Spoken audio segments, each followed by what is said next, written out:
রহস্যজনকভাবে নিখোঁজ পুরুলিয়ার পরিযায়ী শ্রমিক বিকাশ নন্দী মুম্বাই থেকে বাড়ি ফেরার পথে তার আর কোনো খোঁজ পাওয়া যাচ্ছে না। অনেক দিন হয়ে গেছে, উৎকণ্ঠায় থাকছে পরিবার।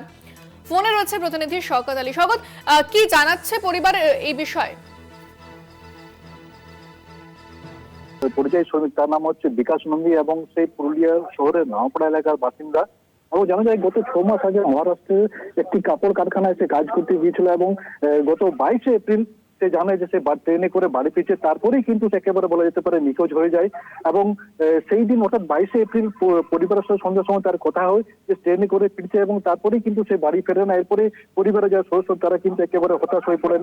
এর পরের দিনে অর্থাৎ 3 দিন পর হঠাৎ করে বিকাশ একটি অন্য নাম্বার থেকে সে ফোন করে পরিবারকে জানায় যে পরিবারকে ফোন করে এবং তারপরেই কিন্তু সেই ফোন একেবারে বন্ধ হয়ে যায়। এরপরে পরিবারের যে সদস্য তারা কিন্তু একেবারে উৎকণ্ঠায় রয়েছেন। তারা এখনো কিন্তু এই বিষয়টা জিআরপি থানায় অভিযোগ করতে গেলেও তারা সেই অভিযোগ তার নেওয়া হয়নি বলে তার পরিবারের অভিযোগ।